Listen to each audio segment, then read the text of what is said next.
The roar behind me was unlike anything I had ever heard before. Deep, guttural, filled with rage. My legs burned, but I forced them to keep pedaling. The bike jolted beneath me as the tires skidded over the uneven dirt path, dodging roots and rocks that seemed determined to send me flying. Breathe. Keep moving. Don't look back. But I did. A grizzly. Massive. A force of nature in motion, barreling through the underbrush with terrifying ease. It was gaining. I pushed harder, my hands gripping the handlebars so tightly they felt like they would snap. My breath came in ragged gasps, the wind slicing against my face as I leaned forward, trying to squeeze every ounce of speed from my bike. The trail twisted, but I didn't have time to think. Instinct took over. A dip in the path. My stomach lurched as the bike went airborne for a split second. I landed hard, the impact rattling my bones, but I kept going. My heartbeat pounded in my ears, drowning out everything except the relentless crashing of the beast behind me. Too close, too fast. I needed a plan, but there was no room for thought, only survival. My vision tunneled, my focus locked on the path ahead. If I hesitated, if I slowed down for even a moment, it would be over. The trail curved sharply to the left. I barely made the turn, skidding so hard the tires kicked up a cloud of dust and gravel. I could hear the grizzly now, its breathing, its massive paws slamming into the ground with each stride. Then, a mistake. My back wheel clipped a root, sending the bike wobbling. A split second of lost control, but enough to send my heart into my throat. I corrected, barely staying upright. But that moment of weakness cost me. The bear was closer. I could feel it. And then, darkness. Not complete, not immediate, but something shifted. A flicker in my mind, like a broken film reel skipping frames. How did I get here? How did this start? A week ago, this was just another ride, another trail, another harmless adventure. I should have listened to the warnings. A week ago, I was just looking for a new ride. Something fresh, something untouched. The usual trails were fine, but I wanted more. Deeper into the woods, away from the beaten paths filled with joggers and casual cyclists. That's how I found it. It wasn't on any map, just a narrow, overgrown trail branching off from one of my usual routes. It looked perfect, remote, challenging, exactly what I was looking for. So I took it. The deeper I went, the quieter everything became. No distant hum of the highway, no sounds of people. Just the wind through the trees and the occasional rustling in the underbrush. A peaceful kind of isolation. But there was something else, too. A feeling. Not fear. Not yet. Just a sense that I wasn't alone. I ignored it. Kept riding. The trail was rough, twisting through the trees like it had been forgotten for decades. The kind of place that felt untouched by humans. I loved it. Then I met the old man. He was standing near a broken wooden sign, half covered in moss. I almost didn't see him until I was right there. He had that look. Weathered face, deep lines, the kind of eyes that had seen things. "You lost?" he asked. "No," I said, catching my breath. "Just exploring." He nodded, chewing on something, maybe tobacco. "Not many come this way." "That's the point," I said, smiling. He didn't smile back. "You see tracks?" he asked. I frowned. "Tracks?" He gestured toward the ground. I looked, faint but clear once I focused. Large prints in the dirt, bigger than any dog. "Bears been movin' through here," he said. "More than one." I swallowed, my excitement dimming just a little. "They stay away from people, right?" His expression didn't change. "Usually." That word stuck with me. Usually. He spat into the dirt and adjusted his hat. "Just be careful. Ain't nobody gonna hear you out here." I nodded, but I didn't turn back. I should have. I know that now. But back then, it was just another warning. Another old guy with stories. I tightened my grip on the handlebars and pedaled forward, deeper into the unknown, ignoring the weight in my gut that told me. Maybe this time, I should listen. This morning felt like any other. Cool air, sunlight filtering through the trees, the rhythmic hum of my tires on the dirt trail. The ride was smooth, effortless. Just me and the forest. I should have noticed it sooner. The silence, too complete. No birds, no squirrels darting across the path. Just the whisper of the wind through the branches. Then the tracks. I almost rode right over them. A set of deep prints, half smudged but unmistakable. Too big for a dog. Claw marks pressing into the soil. My stomach tightened. I stopped, straddling my bike, scanning the trees. The forest felt different now, less inviting, more watchful. A scent hit me next. Musky, rank, heavy in the air. Not like the damp earth or the crisp pine I was used to. Something animal. Something big. I swallowed hard and listened. Nothing. But that didn't mean I was alone. I glanced back at the tracks. Fresh. Too fresh. My brain did the math. If they weren't here yesterday, and they looked this sharp now, I wasn't alone. A branch snapped somewhere behind me. My breath caught. I turned my head slowly, every muscle locked in place. Nothing. Just trees and shadows. My heart was pounding now, hard and fast. I wasn't some paranoid city kid. I'd been in the woods enough to know when something felt off. And right now, everything felt off.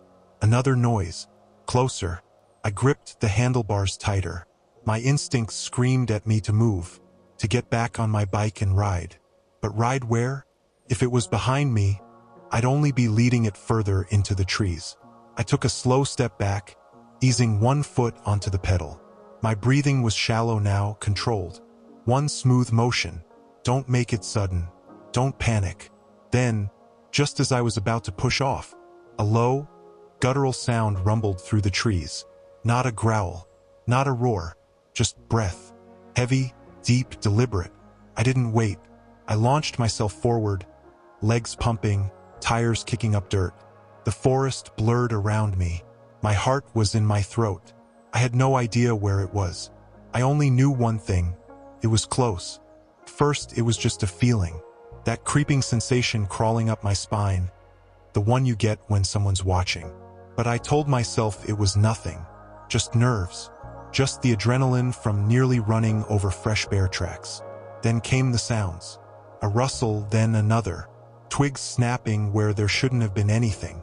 I kept pedaling, my breath tight in my chest, ears straining. Maybe it was just the wind, maybe a deer. But then I saw them. Two glowing orbs in the underbrush, barely visible through the shifting shadows. I couldn't tell how far away they were. They hovered, locked onto me, unmoving. My pulse pounded so hard I could feel it in my throat.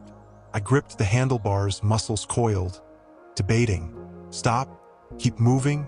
If I stopped, would it charge? If I kept going, would it chase? I tried to remember everything I'd ever read about bear encounters. Stay calm. Don't run. Make yourself big. But I was on a damn bike, and I wasn't about to stand there waiting for whatever it was to make the first move. I forced myself to breathe, slow and deep. My fingers flexed over the brakes, my legs tense, ready to bolt. Then the eyes shifted. A low shape moved between the trees, massive but controlled. It wasn't running. It wasn't lunging. Just watching, studying. A deep, guttural sound rolled through the air, vibrating in my chest. Not a roar, not a growl. Something in between. A warning. My whole body screamed at me to go, to ride, to get the hell out of there. But I didn't. Not yet.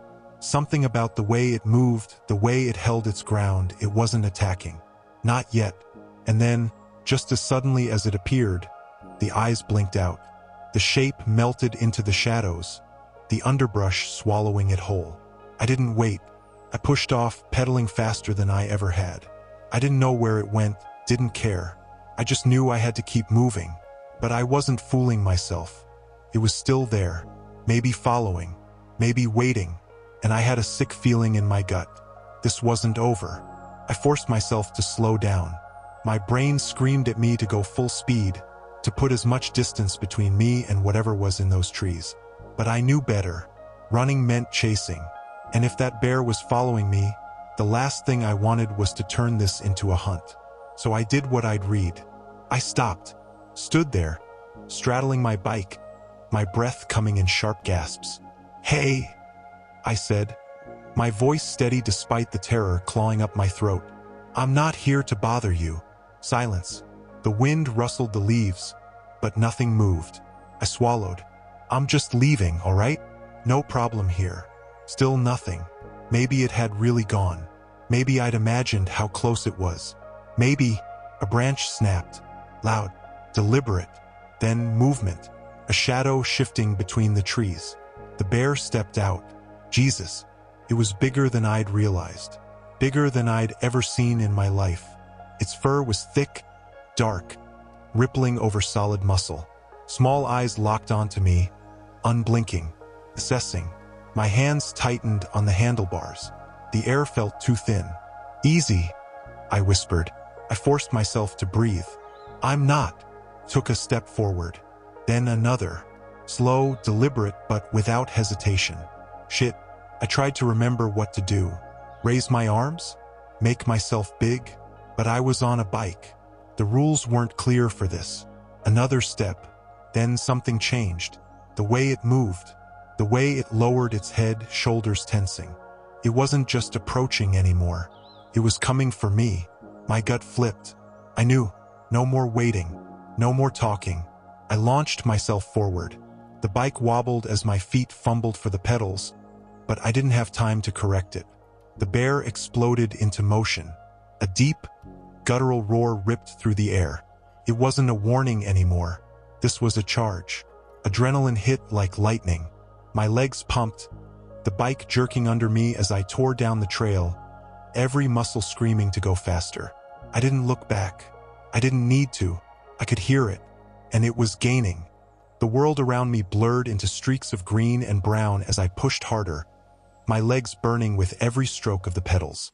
My breath came in ragged gasps, my body screaming for relief, but I couldn't stop. The bear was behind me, and it was close. I could hear it. Massive paws slamming against the earth, snapping branches, crushing undergrowth. Its breathing was deep and guttural, a sound so raw and primal it sent ice down my spine. I didn't dare look back. I didn't need to. I could feel it in the tremors of the ground, in the sheer force of its presence. The path ahead twisted sharply, barely wide enough to navigate at this speed. I leaned hard into the turn, my tires skidding over loose dirt. A rock, too late to avoid it. My front wheel clipped it, the impact jarring through my arms. I nearly lost control, the bike wobbling violently beneath me, but I couldn't fall. Not now. A roar tore through the air. Closer, louder, pure fury. I forced my body forward, lowering myself over the handlebars, squeezing every ounce of speed from the bike. The wind screamed past my ears, my heart hammering so hard it felt like my chest might explode. Then another sharp turn. A fallen log blocked part of the path. No time to slow down. No time to think. I lifted the front wheel and jumped. For a split second, everything hung in silence. Airborne, weightless. Nothing but the rush of wind and the pounding of blood in my ears. Then I slammed down. The tires hit hard, the shock shooting through my legs, but I kept going. No stopping, no hesitation. The bear was still coming. I could hear it crashing through the trees, relentless, unstoppable. But something had changed. It wasn't just chasing, it was hunting. I wasn't prey running away. I was prey being pursued. The realization sent a new wave of terror through me. My mind raced. There had to be something, a way out, a plan, anything. But there was nothing. Just the endless trees, the winding trail, and the monster behind me. This wasn't a chase anymore. This was survival. The trail was closing in. The trees on either side squeezed the path into a tight corridor of roots, rocks, and sheer terror. There was no room for mistakes now. No second chances. I pushed harder, my legs on fire, lungs clawing for air. But it wasn't enough. The bear was still there, still coming. I stole a glance over my shoulder, bad idea. A split second was all it took. A low-hanging branch caught the edge of my handlebar. The impact ripped my grip loose. The bike swerved violently. My balance broke. I was going down. A cold rush of panic exploded in my chest as the bike tipped sideways. The ground surged up to meet me, then instinct kicked in. I threw my weight against the fall, yanking the handlebars back. The bike wobbled, skidded, then miraculously corrected. I nearly slammed into a tree, but I was still up, still moving. The bear was closer now, too close. I could hear its breath, ragged, furious, hungry. A few more seconds and it wouldn't matter how fast I pedaled. It would have me. The path curved sharply ahead, too tight to take at this speed. If I tried, I'd slide out. If I slowed down, I was dead. A flash of movement, water, a creek. Not deep, but wide. The only chance I had. I locked onto it. No hesitation, no thinking. I yanked the handlebars, cutting off the trail, diving straight for the bank. The front tire hit first, digging into the soft mud. The bike bucked forward, and I launched into the air. Time stretched, the world frozen in a single breathless moment. The roar of the bear, the chaos of snapping branches, the icy shock of water. Then I hit. The creek swallowed me whole. Cold ripped through my body as I crashed beneath the surface. For a moment, there was nothing but silence. Then my head broke through, gasping, choking, my limbs thrashing in the current. I spun, coughing, searching. The bear skidded to a halt at the water's edge. It hesitated. Its massive paws stomped the ground, but it didn't follow. It didn't want the water. I didn't wait to question why. I let the current take me, pulling me away, downriver, away from the monster that almost had me. Almost. The current dragged me downstream, my limbs heavy, my breath coming in desperate, gasping bursts. The icy water clung to my skin, numbing everything but the pounding of my heart. My body screamed to stop, to rest, but stopping meant dying. I kicked, fought, let the current do most of the work. The bear still stood on the bank, pacing, watching. It wasn't leaving, but it wasn't following either. A thin line between survival and certain death. Then the river bent sharply. The water churned violently, smashing against jagged rocks. I had no control, no way to steer. My body slammed into a submerged branch, pain slicing through my ribs. The impact spun me, dragged me under. Darkness, silence. For a moment, I wasn't sure if I would surface again. Then air. I broke through, coughing, my fingers clawing at anything solid. My hand found a rock. I gripped it like my life depended on it, because it did. Pulling myself up onto the bank, I collapsed, my chest heaving. Every inch of me hurt. My arms, my legs, my lungs. Everything screamed in protest. But I was alive. I rolled onto my back, staring at the sky. The clouds drifted lazily overhead, indifferent to what had just happened. The world didn't care. The forest didn't care. But I did. Minutes passed. Maybe more. My brain was still catching up, still trying to process what I had just survived. Then a sound. Distant but clear. A low grunt. I propped myself up, my body stiff and shaking. Through the trees, barely visible, the bear was still there. It hadn't given up. It had just taken its time. Panic flared, but there was no more fight left in me. I had nothing left to give. If it came for me now, that was it. But it didn't. It just stood there, watching. And then, after what felt like an eternity, it turned and disappeared into the trees. Gone. I sat there, unable to move, unable to think. What had saved me? Luck? The river? Some instinct buried deep in my bones? I didn't know. But I knew one thing for sure. I would never ride that trail again.